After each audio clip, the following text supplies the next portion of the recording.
Capítulo 58 – As escolas dos profetas. Deus ordenou que os hebreus contassem aos filhos a maneira como ele cuidou de seus antepassados. Deveriam sempre falar de suas poderosas obras e da promessa da vinda de um Redentor. As ilustrações e símbolos fixavam as lições na memória de maneira que não fossem esquecidas. A mente, ainda jovem, era ensinada a ver Deus nas cenas da natureza e nas palavras da revelação. As estrelas, as árvores e as flores, as montanhas, os riachos, tudo falava do Criador. O culto no santuário e as mensagens dos profetas eram a revelação de Deus. Essa foi a educação recebida por Moisés na terra de Gósen, a que Samuel recebeu de sua mãe Ana, de Davi em Belém, de Daniel antes de ser separado de seus pais pelo cativeiro, de Cristo em Nazaré. Foi por meio dessa educação que o menino Timóteo aprendeu com sua avó Lóide e sua mãe Eunice, segundo Timóteo capítulo 1, verso 5, capítulo 3, verso 15. As escolas dos profetas ofereciam mais recurso para a instrução dos jovens.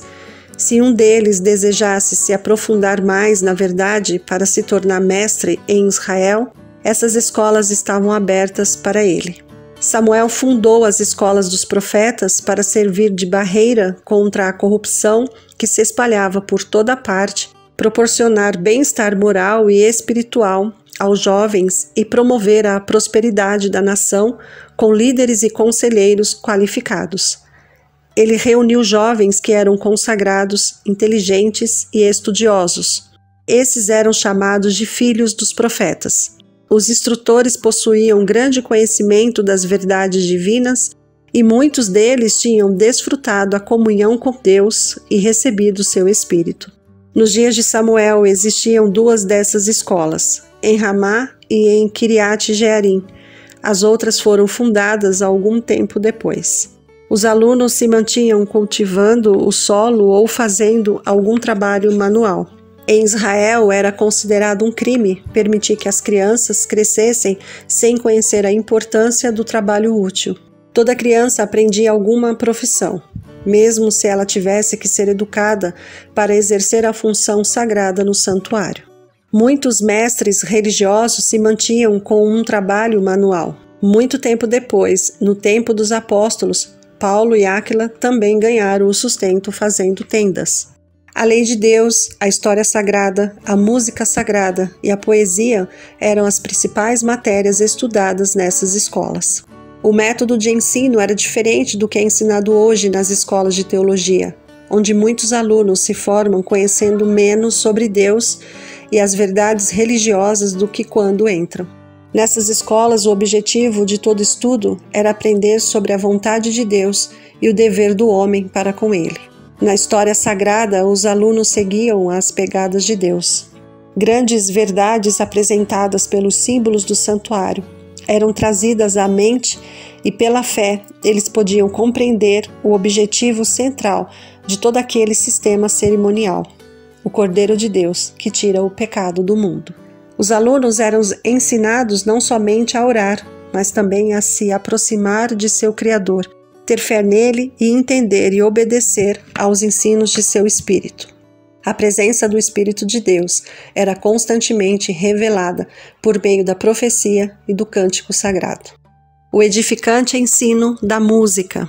A música foi feita para dirigir os pensamentos para tudo que é puro e nobre e despertar a devoção e a gratidão a Deus. Quantos hoje usam esse dom para exaltação própria em vez de glorificar a Deus?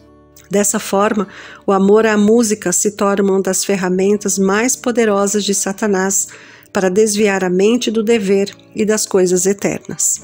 A música faz parte da adoração a Deus nas cortes do céu. E em nossos cânticos de louvor devemos tentar nos aproximar o máximo possível da harmonia do coro celestial. Cantar se torna um ato de adoração tanto quanto a oração. O coração deve sentir a mensagem a ser transmitida pelo cântico para dar a ele a expressão correta. Há muitas lições que os educadores de hoje podem aprender com as escolas antigas dos hebreus. O verdadeiro sucesso na educação depende da fidelidade com que cada um executa o plano apresentado pelo Criador. O verdadeiro sentido da educação é restaurar a imagem de Deus no ser humano. O pecado quase apagou essa imagem. O grande objetivo da vida é levar a humanidade de volta à perfeição com que foi criada no princípio. Ao educar os jovens, é tarefa dos pais e professores cooperarem com o plano de Deus. Cada habilidade adquirida, cada dom que nos foi concedido pelo Criador, deve ser usado para a sua glória e para a edificação de outros.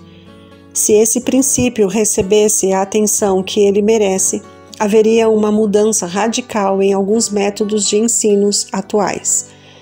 Em vez de apelar para o orgulho e a ambição egoísta, os professores procurariam despertar o amor pela bondade, verdade e beleza. O aluno não tentaria ser melhor que os outros, mas cumprir o propósito do Criador e ser mais semelhante a ele. Em vez de ser atraído para o desejo de exaltação própria, que atrofia e degenera a mente, o aluno seria direcionado ao Criador. O temor do Senhor é o princípio da sabedoria e o conhecimento do santo é entendimento.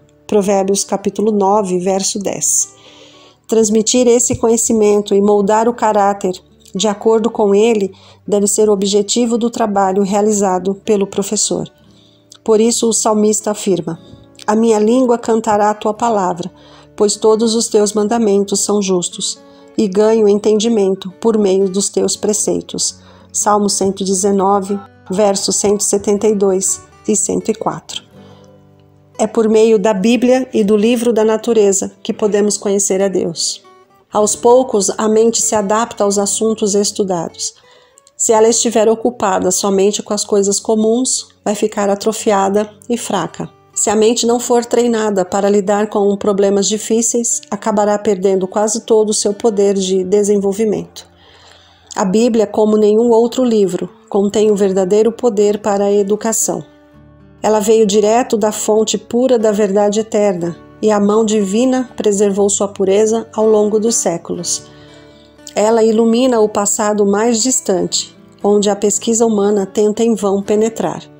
Somente nela podemos encontrar a história da nossa raça sem a mancha do preconceito ou do orgulho humano. Nela estão registradas as lutas, as derrotas e as vitórias dos maiores homens que este mundo já conheceu.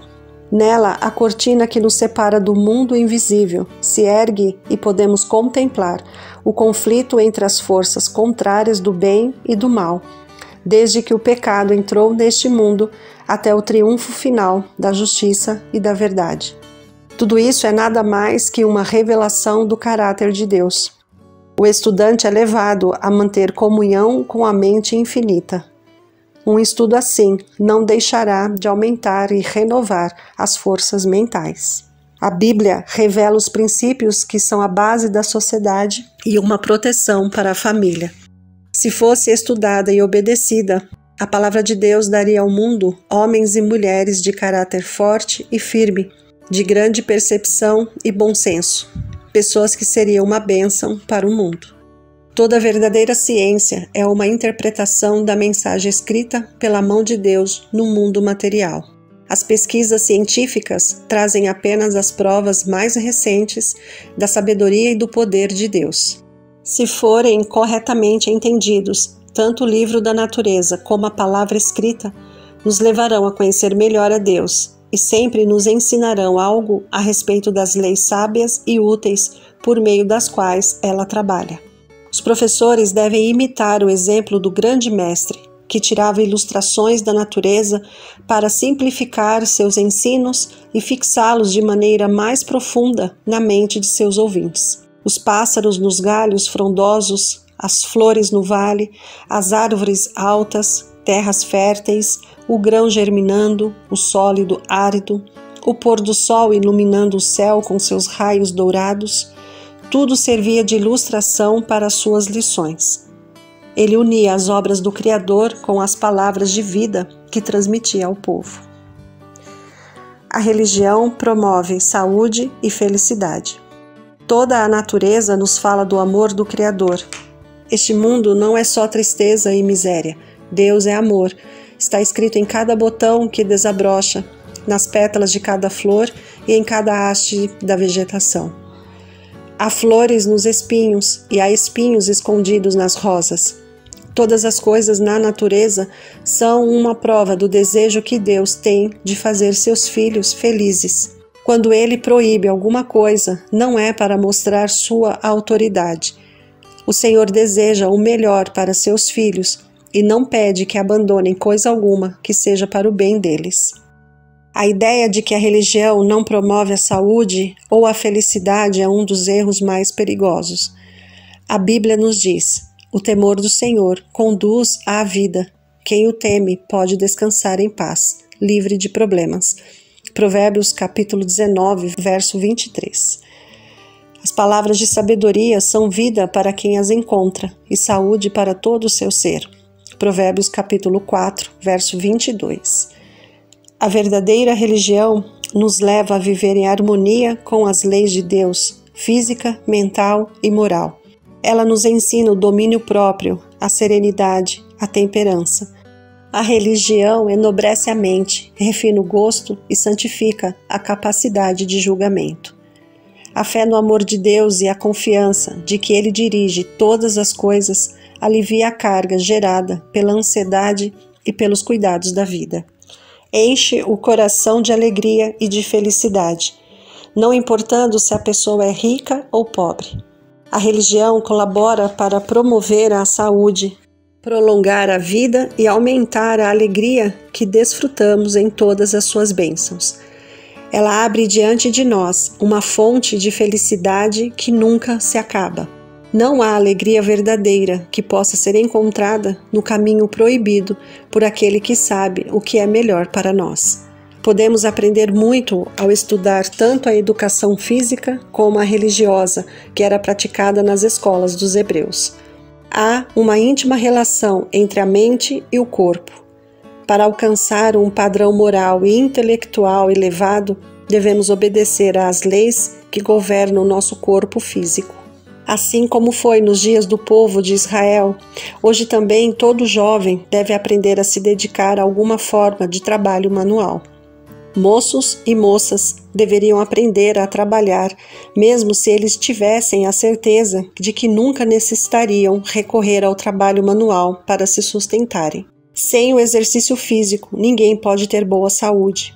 A disciplina de um trabalho realizado regularmente é essencial para manter a mente ativa e forte, como também um caráter nobre. Todo estudante deveria dedicar uma parte de cada dia para realizar um trabalho físico. Isso protegeria os jovens de muitos males e práticas degradantes que normalmente são resultado de viver na preguiça sem ter o que fazer. E essa é uma atitude que está de acordo com o objetivo principal da educação. Se os jovens pudessem sentir a bondade e o amor que o Pai do Céu tem por eles, a dignidade e honra que deseja lhes conceder, a ponto de se tornarem filhos e filhas de Deus, milhares se afastariam decididamente dos objetivos egoístas e dos prazeres que atraíram a sua atenção até o momento. Eles aprenderiam a odiar o pecado, não para receber uma recompensa ou por medo do castigo, mas pelo sentimento de ser algo verdadeiro mal. Deus não pede aos jovens que deixem de ter suas aspirações. Por sua graça, devem estabelecer seus alvos bem mais elevados do que os meros interesses terrenos e egoístas, tão altos quanto o céu é mais alto que a terra. A educação iniciada nesta vida continuará na vida futura. Olho nenhum viu, ouvido nenhum ouviu, mente nenhuma imaginou o que Deus preparou para aqueles que o amam. 1 Coríntios capítulo 2, verso 9. Na vida futura, seremos completamente felizes e abençoados. Somente a eternidade pode revelar o futuro glorioso que homens e mulheres restaurados à imagem de Deus podem alcançar.